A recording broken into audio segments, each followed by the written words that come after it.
Hey guys, and welcome back to another video. So what I have in front of me right now is a pair of Valenti lights, or Valenti, I don't know how you say them, for a GT86 or a BRZ or even an FRS. And hopefully we're going to be installing these onto Ben's GT86 today, and we're just going to quickly have a look at them and see how cool these are, because I do think these are a big upgrade you can get for a BRZ or an FRS or an 86.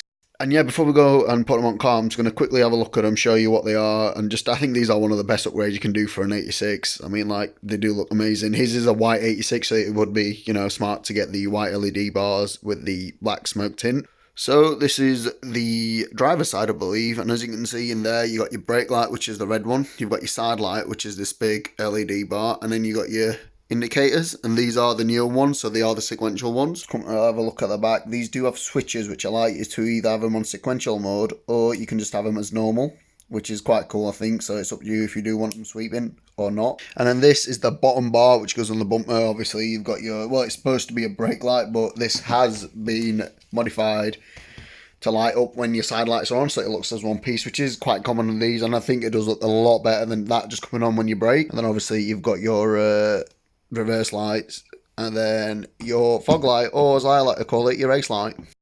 Right, so let's go get these installed on Ben's 86. The top two should be fine. It's only 4 nuts that hold them in, but the bottom one, I believe we are going to have to take the bumper off, or we might be able to pop it out, I don't know. Guess we're going to find out in a minute. See you there. So here are the standard lights. As you can see, they're not the best of things. This is Ben's 86. Yep. He's got a bit of a damaged tip, but hopefully we're going to be replacing that one, and the bottom one. You've first got to start off by removing these 3 push clips. That'll remove this top panel.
Ben, you know your super secret donut spot? Yeah. It's not in a no-fly zone, is it? You don't need to turn it on anyway, you only need to put the ignition on. Turn it on. No, Why? because I don't need blasting with a stupid exhaust.